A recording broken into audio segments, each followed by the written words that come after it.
Bonjour et bienvenue. Voici notre tour d'horizon économique, géopolitique et boursier hebdomadaire, puisque nous sommes le vendredi et que c'est le moment de faire le point. Alors, en ce qui concerne Wall Street, on avait connu un mois de janvier plutôt médiocre. Eh bien, tout ça s'est oublié. Les pertes des 4 semaines précédentes sont rattrapées en 4 séances. Voilà, donc les liquidités déversées par la BCE viennent de retraverser l'Atlantique. En ce qui concerne les places européennes, nous en sommes maintenant à un 4e ou 5e record historique sur le CAC 40. Mais oui, et oui, parce que si l'on s'en tient au score algébrique du CAC 40 à 4007, il est encore loin des 6140 du mois de juillet 2007. Sauf que la bonne référence, c'est le CAC 40 Global Return, dividende inclus, celui qui bénéficie d'un calcul équivalent à celui du DAX.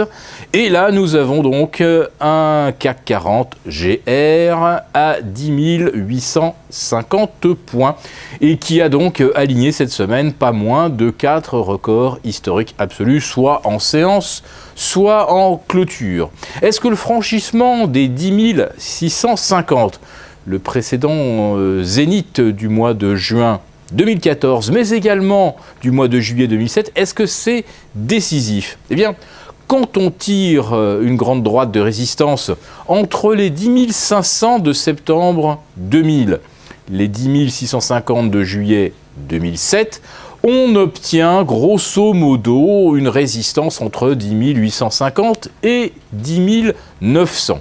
On pourrait donc avoir un triple sommet sur le CAC 40. En revanche, pour le DAX, là, c'est parti vers l'infini et au-delà. Avec le débordement des 10 060, le DAX s'était ouvert la route des 10 900. Objectif d'ailleurs réalisé en début de semaine, puisqu'on a flirté même avec les 11 000.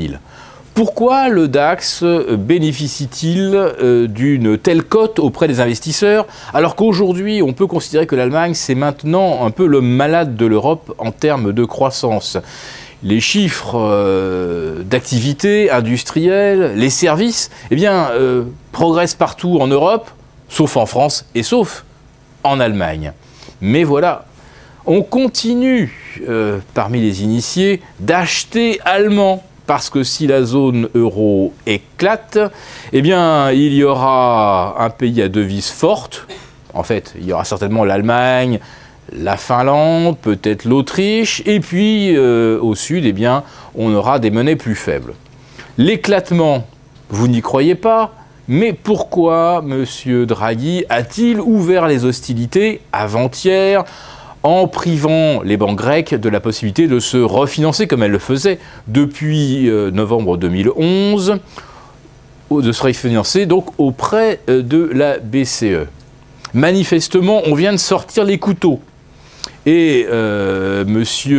Varoufakis, qui s'est rendu à Berlin pour rencontrer M. Schäuble, a pris la pleine mesure de la cote dont bénéficie le nouveau gouvernement grec, c'est-à-dire 0. Et on a beaucoup ironisé sur le côté James Bond de M. Varoufakis, M. James Bond et Eternal Bonds. Il est donc tombé devant Dr No. Le docteur Schäuble donc a refusé absolument toutes les solutions que la Grèce a envisagées. Pourquoi une telle intransigeance de la part de l'Allemagne?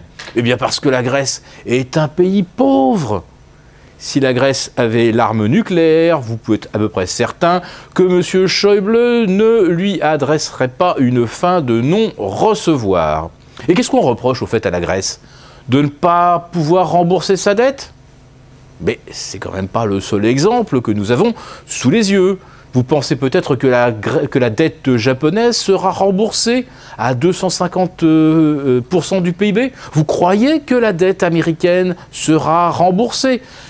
Elle est comptablement égale à peu près à 100% du PIB américain. Mais quand on rajoute toutes les dépenses sociales non provisionnées, on est également au-delà de 250% sur la dette américaine, qui ne sera donc jamais remboursée. Elle sera roulée, comme toutes les dettes d'ailleurs.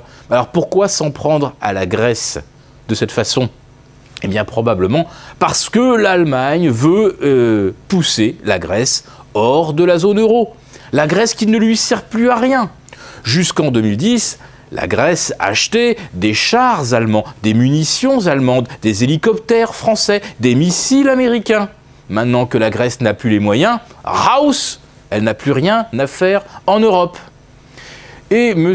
Tsipras, qui a bien compris aujourd'hui quelle était un petit peu la vision de l'Allemagne et des autres pays, eh bien, commence à ressortir l'argument géopolitique. Oui, la Grèce menacée à l'est par la Turquie, la Grèce, le trait d'union entre l'Europe et le Proche-Orient, la Grèce et Chypre, où beaucoup de Libanais sont venus se réfugier.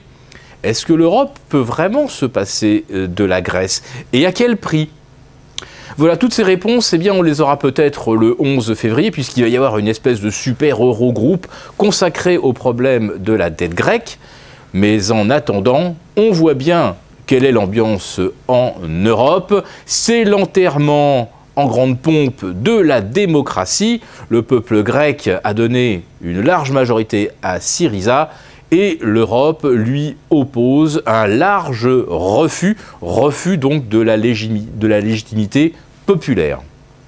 Alors qu'est-ce que nous faisons nous avec un CAC 40 à 4700 points, un DAX à 10 900, un Dow Jones qui revient à 1% de ses sommets absolus? Eh bien, on couvre évidemment les positions. Certes, si l'on poursuit la hausse, ça veut dire que c'est du no limit. Mais quand on regarde la trajectoire du S&P 500 par exemple, et celle des bénéfices, on voit bien que tout cela part de façon diamétralement opposée. Et puis il y a surtout ce phénomène de volatilité, de survolatilité, d'hypervolatilité sur le pétrole. Ce n'est pas sur le pétrole qu'il y a de la volatilité, ce sont sur les marchés dérivés. Cette volatilité ne tardera pas à contaminer les autres compartiments des dérivés. Tout simplement parce que ceux qui sont global macro, ils ont un pion à droite, un pion à gauche, et quand ça se passera mal, eh bien ils seront bien obligés aussi d'arbitrer, voire de liquider ce qu'ils ont sur d'autres supports, sur d'autres dérivés. Voilà, donc l'histoire grecque n'est certainement pas terminée, l'histoire ukrainienne non plus. D'ailleurs, M.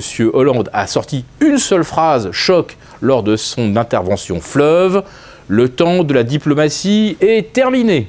Ah, parce que approuver toutes les sanctions contre la Russie et confisquer les Mistral, ça c'était de la diplomatie. Alors si on arrête, qu'est-ce que ça va être ?